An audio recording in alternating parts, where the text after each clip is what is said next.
Popular Talks. Popular Talks. Popular Talks. Esto es Popular Talks Podcast. Bienvenidos a un nuevo episodio de Popular Talks Podcast. Yo soy Silvia Callado y este es un espacio auspiciado por el Banco Popular Dominicano para mejorar tu vida con conversaciones en profundidad acerca de innovación, finanzas y bienestar. En el día de hoy me acompaña Cristian Cabral. Hola, Cristian, ¿cómo estás? Hola, ¿cómo estás?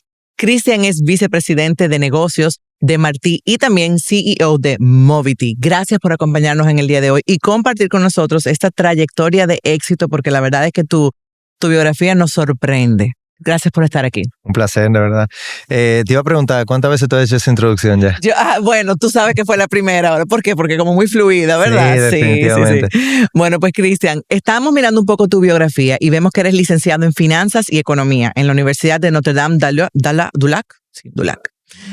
Con una certificación en negocios internacionales del Mendoza College of Business y cuentas con acreditaciones en valorizaciones, fusiones y adquisiciones.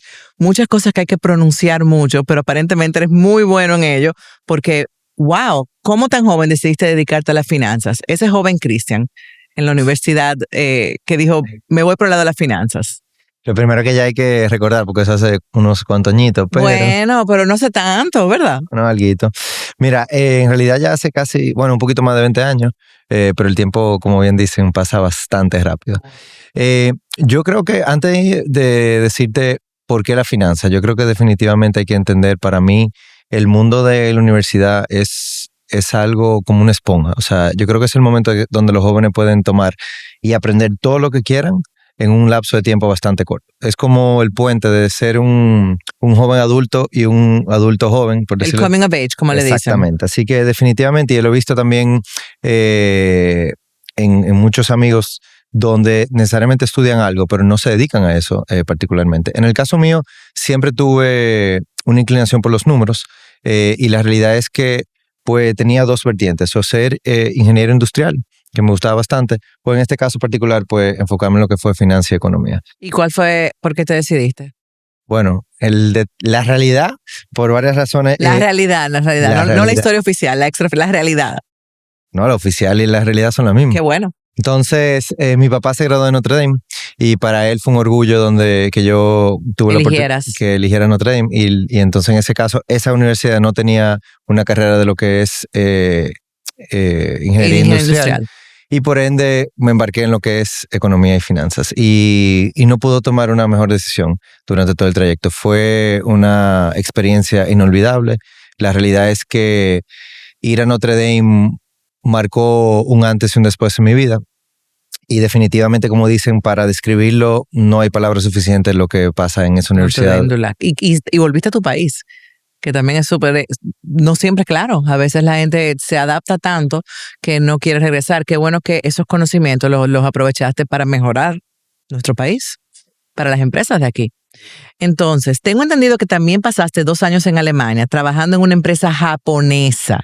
O sea, el dominicano en Alemania trabajando para una empresa japonesa y que según tú... Sin saber alemán. Sí, ay, ¿qué? Yo te iba a preguntar, yo estaba, wow, francés porque estaba en Notre Dame y también no. Apenas tenías 21 años, sin embargo, has dicho en otras ocasiones que esa fue una experiencia que fue determinante, que formó el profesional que hoy eres. ¿Es así? Sí, definitivamente. Para hacerle un poco de recuento, yo estaba en la universidad, me graduó y duré aproximadamente 2 años trabajando en Estados Unidos, donde en ese momento se dio una oportunidad y más bien también coseché una oportunidad de poder irme, en este caso, a Europa, donde trabajando con la firma de Estados Unidos, que era una consultora, pues había un cliente en Alemania que era japonés y se dio la oportunidad de yo estar básicamente entre... ¿Y hablabas japonés? Tampoco, ok. ¿En qué idioma tú trabajabas? Ok, menos mal. Y ahí pues tuve la oportunidad de estar entre Alemania, Londres y realmente trabajando en todo lo que era Europa. Una experiencia inolvidable por diferentes razones. Una, viajar a un país por primera vez, si bien es cierto que había hecho la universidad afuera, pero en la universidad tú estás apoyado de más de 3,000 personas que están en la misma situación que tú. Todo el mundo está en lo mismo, que quiere ser amigo, que espérate, que se quieren apoyar uno con el otro. Y en este caso fue completamente diferente. Pues salir al mundo. Salir al mundo solo a una ciudad que yo ni sabía que existía. ¿Cómo se llama la ciudad? Se llama Düsseldorf, en Alemania. Düsseldorf, ok. Entonces, fue la primera vez que vi Europa en ese momento. Entonces fue todo primeros. Y definitivamente tuve que hacer mi trayectoria. Y fue una experiencia, como te digo, inolvidable. ¿Por qué? Porque, y algo que me ha marcado de ese momento, si bien es cierto que no hablaba el idioma, ni alemán, ni japonés y demás, pues tuve que aprender a leer y entender el mejor idioma, que es el lenguaje corporal. Entonces, de esa manera, yo podía entrar a una reunión, si sabía de qué era el tema, leer el ambiente y ya tenía una idea de cómo, hacia dónde se dirigía el próximo paso. Como tu área son las finanzas, los números son universales también. O sea, Sí, correcto. Eso también ayudaba un poquito. Correcto. ¿Y qué aprendiste en cuanto a ética laboral? Trabajando, se habla mucho de la cultura japonesa y la empresa era japonesa, con lo cual asumimos que la forma en la que ellos hacen negocios está impregnada en esa empresa. ¿Qué al sol de hoy aún aplicas sobre esa ética laboral que aprendiste ahí? Voy a un paso hacia atrás antes de responderte en eso en específico. Yo creo que a su vez parte del aprendizaje más importante fue cómo conjugar las diferentes culturas dentro de la misma. Dígase, tenía a un cliente japonés frente a un cliente ruso. Hace 20 años, que no era que habían todas estas redes sociales y Google Translate, no, ni nada de eso. Entonces, el cliente de nosotros era japonés, mientras que la contraparte, digamos, era rusa, luego la semana que viene era francesa, luego era italiana. Entonces, navegando en todos los... Exactamente. Y eso es algo que definitivamente fue un reto, pero como te digo, y lo repito nuevamente, un aprendizaje que no tengo palabra para ponerlo en contexto. El tema de la ética definitivamente, y los japoneses es algo que, si bien es cierto, había que aprender de cómo hacer el trabajo y cada cultura tiene su diferencia. En el caso de quizá cualquier otra cultura occidental, por decirlo de esa manera, pues la toma de decisión es mucho más ágil. Es algo que de repente pueden conseguir un sí, un no, de una forma mucho más dinámica. El japonés no, el japonés es mucho más consensuado una decisión. Tarda quizás un poco más que... Después tan alegado también. Correcto.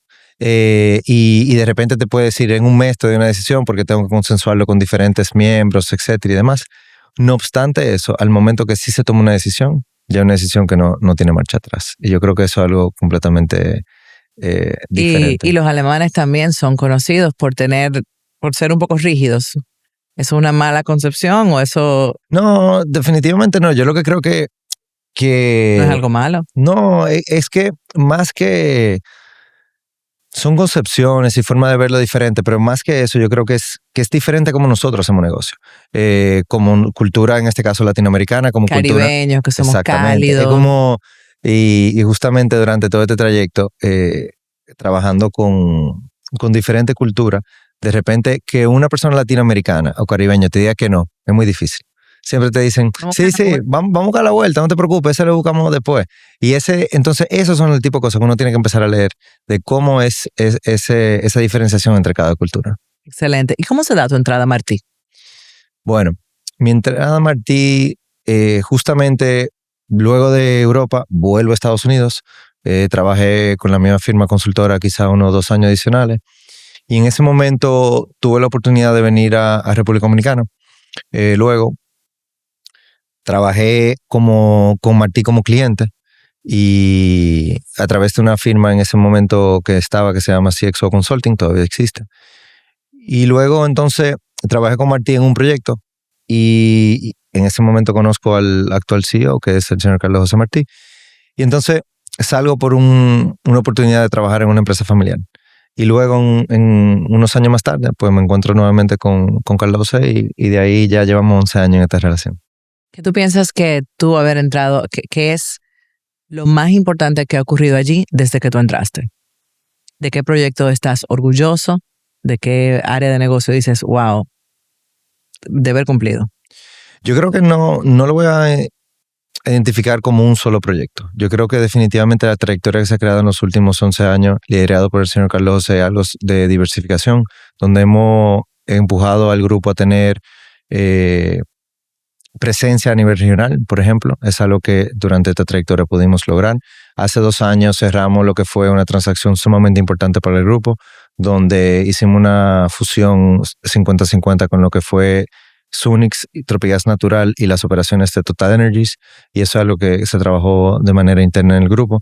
Y así como esa, un sinnúmero de otras oportunidades y proyectos que nosotros hemos podido cumplir durante los últimos 11 años, pero definitivamente, como te digo, no es algo, yo no quisiera ponerle un punto sobre la I a un proyecto en específico, sino ver todo el legado y trayectoria que se ha creado.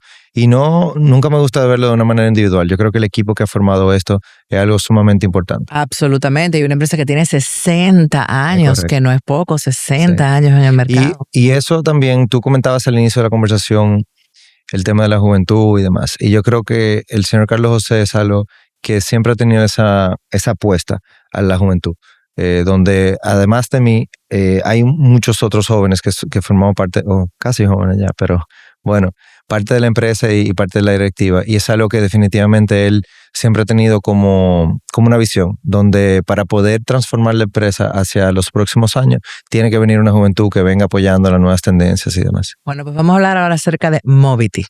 Cuéntanos. Movity ahora cumple un año. Es algo que definitivamente es un orgullo para todos nosotros.